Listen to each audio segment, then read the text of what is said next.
বাবার জন্য যেই পাগল, হাজারো সন্তান বাবার জন্য ওই পাগল না, ওই মায়া অন্তরে রাখে না। যার কন্যা আছে সে ছাড়া বুঝানো যাবে না। মেয়েরা বাবার জন্য যে কত আশিক। বাবা যদি একটু অসুস্থ হয়ে যায় ছেলেরা বিরক্ত হয়, এত অসুস্থ হসপিটালে কে নিবে, কিন্তু মেয়ে যখন শুনে খানা বন্ধ করে দেয়, পাগলের মতো দৌড়ায়। বাবার অসুস্থ খবর পাইয়া বলে আমি আর ঘরে থাকবো না। বাবায় কই, বলে হসপিটালে, কয় দৌড়াও। ওই মেয়েটা বাবার কাছে যায়, বাবা এত কষ্ট পাইও না, কাঁদিও না। একটা মেয়ে বাবার জন্য এতটাই ফেদা, এতটাই মায়া মোহাব্বত নিয়ে চলে। একটা মেয়ে চায় তার কলিজাটা কাইটা বাবার জন্য দিয়া দিবে। ওই মেয়ে পাইয়া যারা খুশি না, তোমাদের কপাল বড় খারাপ। নবী বলেন একটা কন্যা পাইছো, একটা জান্নাতের মালিক হয়ে গেছো। দুইটা কন্যা পেয়েছো, দুইটা জান্নাতের মালিক হয়ে গেছো। আমার মায়ার নবী ওই চরিত্রহীন মানুষগুলোর জমিনে আইসা আমার নবী তাদের আলিঙ্গন করলেন, বুকে লাগাইলেন। তোমার আমার মতো সি কইয়া বেনামাজিরে তাড়ায়া দেন নাই। আল্লাহর নবী ওরা গালি দেয়, নবী আরো কাছে যায়। ওরা লাত্তি দেওয়ার চেষ্টা করে, নবী আরো কাছে যায়।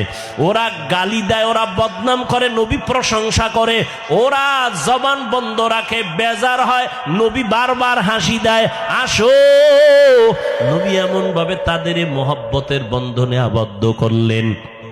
মাত্র 13 বছরের ব্যবধানে মক্কার মানুষগুলো এত দামি হয়ে গেল। নবী একটা বেতের বাড়িও দেন নাই, একটা গালিও দেন নাই। নবী চোখ গরম করে কারো দিকে তাকান নাই। নবী গালি শুনছেন কিন্তু জবাব দেন নাই। মাত্র 13 বছরের ব্যবধানে এই মক্কার চরিত্রহীন মানুষগুলো এত দামি হয়ে গেল।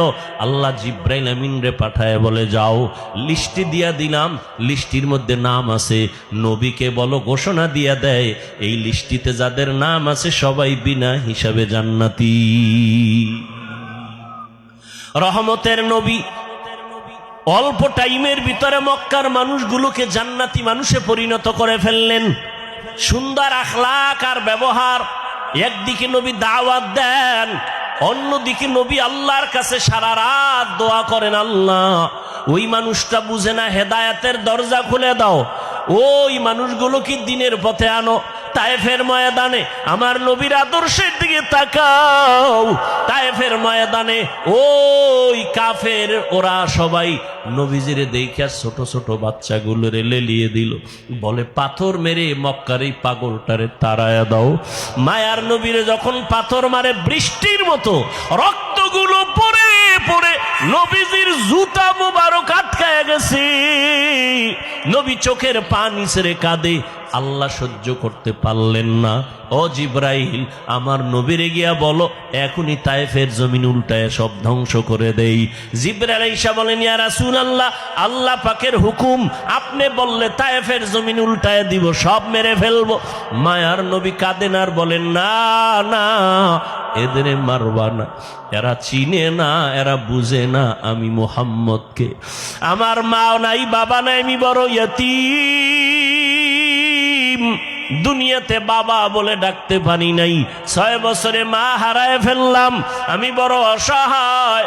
তবে এদের মারিও না, একদিন এদের দ্বারা দিনের বড় উপকার হবে। আমার মায়ার নবীকে যতই ওরা গালি দিত, আমার নবী একটা গালিও দেন নাই, জবাবও দেন নাই। নবীর আদর্শ দিয়া মক্কার জমিনটাকে জান্নাতি মানুষ বানায় দিলেন সব। ও আল্লাহর বান্দারা, ওই রহমতের নবী কেমন আদর্শ কায়েম করে দিলেন। যুবকদের নবী বলে গেলেন, যুবকের আমি মুহাম্মদের উপকার করেছে, বুড়ারা আমি মুহাম্মদের বিরোধিতা করেছে। ও যুবক বাবা, কয়দিন আর দুনিয়াতে বাঁচবা? আমি কিন্তু এতক্ষণ চিল্লাইলাম, তোমার পায়ে ধরে ধরে বয়ান করলাম। কুত্তার মতো সারাটা দেশে ওলামায়ে কেরাম দৌড়ায় আর বয়ান করে, পাও ধরে। ও আল্লাহর বান্দারা, বিনিময়ে তোমরা একটা টাকাও দাও না, বরং গালি দাও, বিরোধিতা করো। এরপর আলেমরা কিন্তু এর গালির জবাবও দেয় না, বরং দেখলে হাসি মুখে সালাম দেয়, মোহব্বতের সাথে বুকে লাগায়। এর একটাই মাত্র কারণ, নববী আদর্শে তারা চলতেছেন, দুনিয়ার মানুষের দিনের পথে ডাকতেছেন।